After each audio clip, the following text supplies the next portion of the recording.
Selamat pagi, selamat siang, selamat sore, dan selamat malam ya Dikers. Hari ini Ibu akan membawakan materi tentang teks drama. Apa itu teks drama? Teks drama adalah cerita atau kisah yang menggambarkan perilaku atau tingkah laku manusia yang dipentaskan. Sebelum Ibu menjelaskan lebih lanjut, kalian lihat dulu contoh drama singkat berikut. Silakan. Seorang siswi yang akrab dipanggil Tasya memasuki kelas 11 OTKP atau sering disebut dengan Laste. Dengan menyampirkan tasnya di bahu, ia berjalan menuju tempat duduknya. Sudah ada Laras dan Ara di sana. Tasya pun menyapa temannya dengan senyum manis andalannya. Pagi guys. Pagi kelas.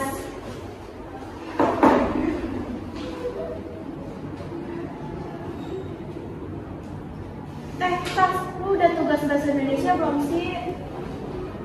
Udah. Iya dong, sumpah. Semalaman tuh gue pusreng, sampai gue tuh males banget ngerjainnya.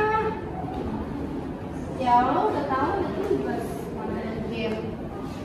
Lu jangan pelit, nanti kuburannya sempit. Mana tas? Lo berdua sadar gak sih? Pasti udah gak mau kasih tugasnya. Udah muak kali sama kalian. Apaan sih? Lu tuh gak diajak. Ya minimal lo sadar diri lah. Udah gak dikasih contekan. Manfaatin temen doang misalnya. Apaan sih? Gue kan minta liatnya ke Tasya, bukan ke lu. Kenapa lu yang jadi ribet? Dan itu lu bisa terima kamu lagi ngerjain tulisannya.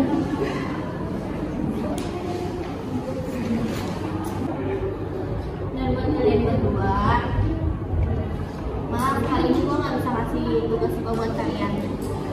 Oh lu jadi kayak gitu sama kita? Itu gimana sih? Gue gak gimana-gimana. Gue cuma pengen kalian bertanggung jawab sama tugas kalian masing-masing. Kalau gue cuma kayak gini, kalau tinggal nyari tugas gue gak kedukung hidup kalian malas-malasan. Atau mungkin lu udah muak sama kita sama apa yang tadi Sabrina bilang? Jujur, lebih kecapeannya sih ketika gue tidur larut malam buat ngerjain tugas dan lo malah nge-game.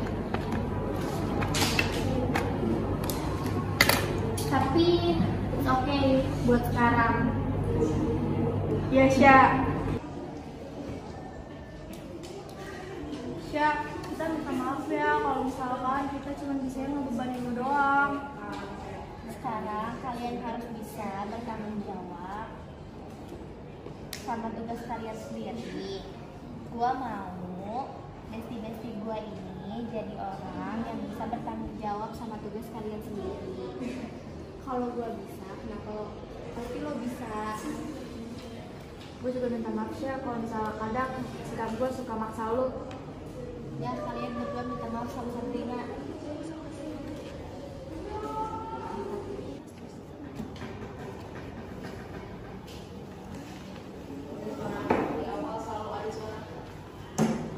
Sabrina, kita minta maaf ya untuk yang tadi. Minta maaf sama Tasya, bukan sama gua. Tadi Tasya nyuruh kita buat minta maaf sama lu, makanya kita minta maaf sama lu, Sabrina. Iya, gue sih no problem. Cuma lain kali jangan kayak gitu, kasihan Tasyanya. Udah, gak ada kasihan. Yang penting kalian semua harus bisa bertanggung jawab sama tugasnya kalian masing-masing. Anak Laste bisa semuanya. Siap. Cheer, baikan. Laste sih, kalau kan kita kita kompak terus.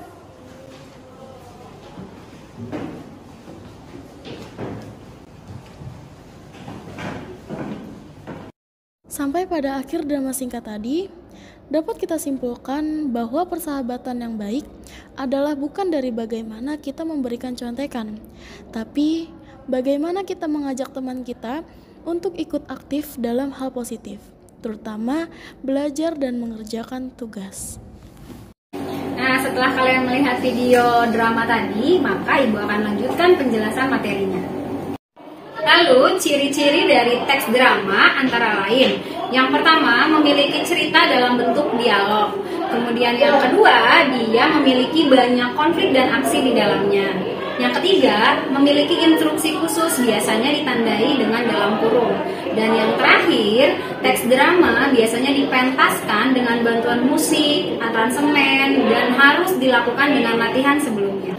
Setelah ciri-ciri, kita masuk ke dalam unsur pembangun dalam teks drama. Yang pertama, ada tema. Tema adalah gagasan pokok dari cerita.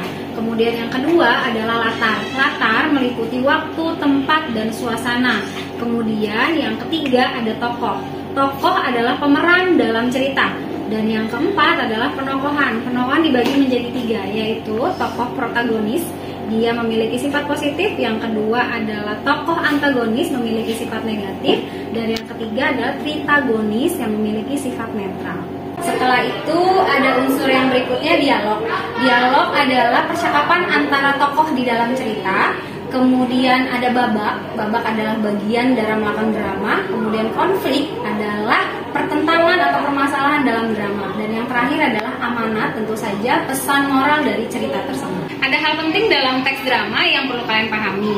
Ada 3 bentuk percakapan atau kalimat di dalam drama, yaitu ada prolog, dialog, dan epilog. Perbedaannya adalah prolog biasanya pengantar awal dari cerita, biasanya dibacakan oleh narator. Sedangkan yang kedua tadi dialog adalah percakapan antara tokoh di dalam cerita, biasanya ditandai dengan titik 2. Kemudian yang terakhir adalah epilog, ini adalah penutup cerita, dibacakan juga oleh narator. Oke, materi selanjutnya Ibu akan membahas tentang kaidah kebahasaan dalam teks drama. Dalam teks drama, kaidah yang pertama adalah menggunakan bahasa deskriptif, yaitu bahasa yang menggambarkan sesuatu, bisa menggambarkan orang, waktu, atau tempat. Contohnya misalnya menggambarkan orang bengis, galak, terus menggambarkan tempat kotor, suram, atau menggambarkan suasana mencekam, dan lain sebagainya. Kemudian kaidah yang kedua menggunakan verba atau yang kalian kenal dengan kata kerja. Misalnya dia menggambarkan atau dia menuliskan, dia mengungkapkan, dan sebagainya. Yang terakhir, kaidah kebahasan dalam teks drama adalah menggunakan kata-kata urutan waktu. Contohnya setelah itu, sebelum itu, pertama, kemudian, selanjutnya, dan lain-lain. Demikian pembahasan materi hari ini, dan sampai jumpa di materi pembelajaran berikutnya. Dadah, terima kasih.